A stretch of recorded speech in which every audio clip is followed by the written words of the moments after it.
Sot pam edhe njëherë një tentim për zgjedhur kryetarin e kuvendit dhe për të konstituar kuvendin, për të vazhduar pastaj dhe për konstituimin ose themelimin e qeverisë dhe organeve tjera shtetërore. Fatkeqësisht kuvendi edhe kësaj radhe ose partia që ka shumicën në urcët e kuvendit nuk arriti që të krijojë një shumicë solide, pra sa paku 61 vota për të zgjedhur kryetarin e kuvendit dhe për të konstituar kuvendin. Lejoni të rikujtoj që në konform Kushtetutës Republikës Kosovës, partisë që dele para në zgjedhje i takon ekskluzivisht që të nominoj kryetarin e kuvendit, por i takon dhe përgjegjësia ekskluzive që të krijoj shumicën, pra që të krijoj së paku 61 vota për këtë nominim të tyre. Pra përgjegjësia bie kryekëput me partinë e parë. Është fatkeqësi që kanë kaluar muaj të tërë nga përfundimi i zgjedhjeve nacionale dhe partia e parë Lëvizje Vetëvendosje nuk arrin që të krijojë një shumicë për të konstituar kuvendin dhe për të vazhduar me krijimin e institucioneve të tjera. Një sekond, lutem. Njëkohësisht është e pashmangshme që të flas edhe për krizën ose në gjendjen që e kemi në sektorin e energjisë elektrike. Pra siç duket sipas informacioneve qoftë raportuara nga mediat, qoftë nga institucionet e këtij sektori të energjisë, qofshin ato private apo publike si KK Kost ose private si Kesko, jemi dëshmitarë të një komunikimi të fundit të vetë Keskos që deklaron që vetëm njësia A3 ose bloku A3 po prodhon 110 MW energji elektrike. Në rrethana normale do duhej që të kishim një prodhim vendor të energjisë elektrike mbi 800 MW. Kapacitet mbi 800 MW, për momentin kemi vetëm 110, pra shumica dërmuese e energjisë që konsumohet nga qytetarët dhe bizneset e Kosovës po importohet dhe natyrisht që kjo importohet me shumë fishmi më të lartë se sa prodhimi vendor. Më lejoni të rikujtoj edhe një herë qytetarët e Kosovës që Lëvizja Vetëvendosje vazhdimisht ka kundërshtuar ngritjen e kapaciteteve të reja prodhuese të energjisë vendore. Pra po flas konkretisht për projektin Kosova e Re, të cilin e ka kundërshtuar vazhdimisht dhe me ardhin e tyre në pushtet e kanë dështuar këtë projekt përfundimisht, duke lënë Kosovën në këto kapacitete të cunguara të prodhimit vendor për të rritur gjithnjë më shumë importin dhe shpenzimet për importimin e energjisë elektrike. E gjithë kemi qenë dëshmitar që disa nga tregtarët më të mëdhenj të kësaj energjie, pra importuesit më të mëdhenj, përfituesit më të mëdhenj financiar, kanë qenë njerëz të afërt me Lëvizjen Vetëvendosje ose dhe ish antar të kryesisë së saj si zoti Martin Berishaj. Fatkeqësisht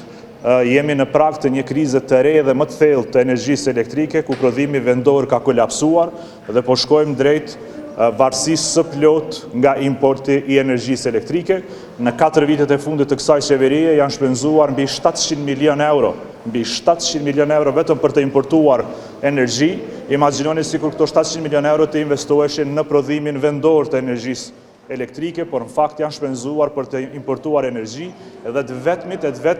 përfitues nga kjo skeme importit të energjisë elektrike janë ata që merren me tregtimin, pra me importin e energjisë elektrike, përderisa qytetarët dhe bizneset kosovare shpenzojnë para të skajshme në faturat e tyre energjike. Njëkohësisht kemi parë dhe dëmin e pariparueshëm që po i bëhet sektorit privat, mbi 1300 kompani kosovare janë detyruar që dalin në treg në thonjza të lirë, sepse nuk ka treg të lirë, ka vetëm një ofertues të energjisë elektrike, edhe këto 1300 kompani do të paguajnë energji ose po paguajnë tani që po flasim çmime shumë fish më të larta se sa çmimi i prodhimit vendor që e kemi. Njëkohësisht po shohim siç është keq përdorur lufta në mes të Rusisë dhe Ukrainës nga këta tregtarë të energjisë për të rritur skajshmërisht çmimet e energjisë. Kemi parë dhe shenjat e para të keqpërdorimit të luftës ose konfliktit në mes të Izraelit dhe Iranit nga tregtarë, nga disa tregtarë, po ashtu të lidhur ngushtë me partinë në pushtet, të cilët kanë filluar të rrisin dhe çmimet e naftës ditëve të fundit. Duket se jemi po ashtu në prag të një rritje enorme të çmimeve të naftës, të keqpërdorur nga disa tregtarë të naftës të ngushtë ose me lidhje të ngushtë me partinë në pushtet. Njëkohësisht, kemi parë dhe kolapsimin ose shkatërimin e kekut nga menaxhmenti i zgjedhur nga lëvizja vetëvendosje me 10 miliona euro të keshpërdorura përmes kontratave një burimore, mbi 700 milion euro të shpenzuara për importin e energjisë elektrike, 100 miliona euro të shpenzuara për subvencionimin e këtij çmimi të ngritur të energjisë elektrike, të cilat reflektohen në miliarda euro inflacion ose çmime të ngritura në produktet më bazike të familjeve kosovare. Pra jemi në prag të kolapsit energjetik dhe rrjedhimisht ekonomik e socioekonomik në vendin tonë. Kryekëput fajtor është lëvizja vetëvendosje ose qeveria udhëhequr nga lëvizja vetëvendosje.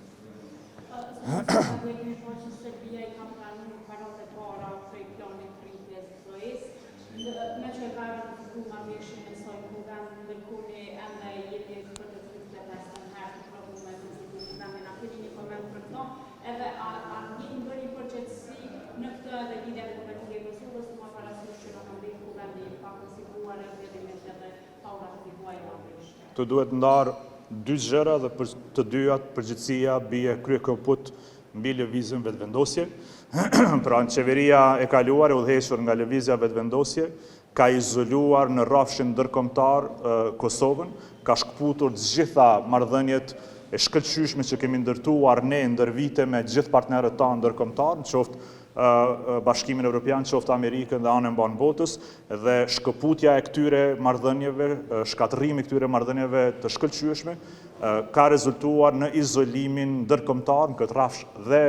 të përkrahjes financiare nga Bashkimi Evropian, kryekëput nga veprimet ose mos koordinimet ose shkëputja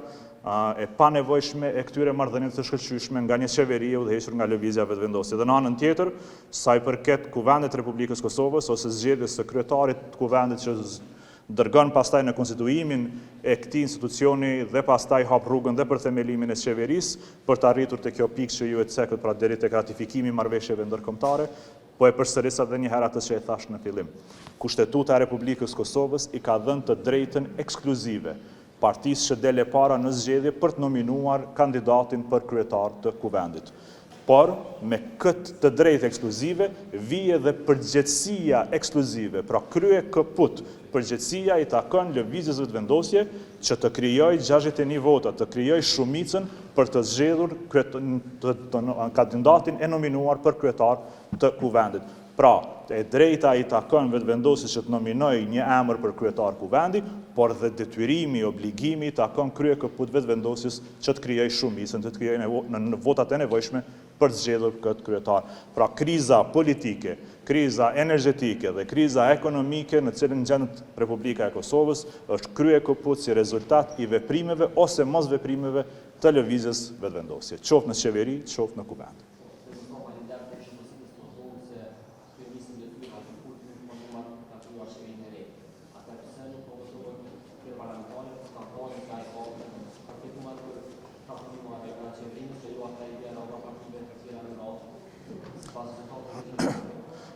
Është e papranueshme që të reduktohet diskutimi i konstituimit të organit më të lartë demokratik në një republikë parlamentare si që është Kosova, pra konstituimi i kuvendit, të reduktohet në një diskutim ma voto këtë e pastaj shihe ai kanë votat. Pra në qoftë se zoti Kurti për vete për të bërë kryeministër i pas ka 61 vota, pse nuk i ka 61 vota për zgjedhur Arbulena Haxhiun krye parlamentare. Pra shihet qartazi që është një lojë, është një skem e bllokimit të themelimit të institucioneve nga vetëvendosja dhe nga zoti Kurti për të mos themeluar kuvendin, për mos konstituar kuvendin e Kosovës dhe për të mos vazhduar me instanca tjera. Pra nëse zoti Kurti për vete i ka 61 vota, pse ato të njëjtat vota nuk i përdor dhe për zgjedhur kryeparlamentarin dhe për të konstituar kuvendin dhe për zhbllokuar këtë krizë politike e cila po ka dhe efekte negative, energjetike, ekonomike, socioekonomike për gjithë vendin. Pra zoti Kurti, nëse i ka votat për vete, pse nuk i shfrytëzon të njëjtat për të konstituar dhe kuvendin e Republikës Kosovës.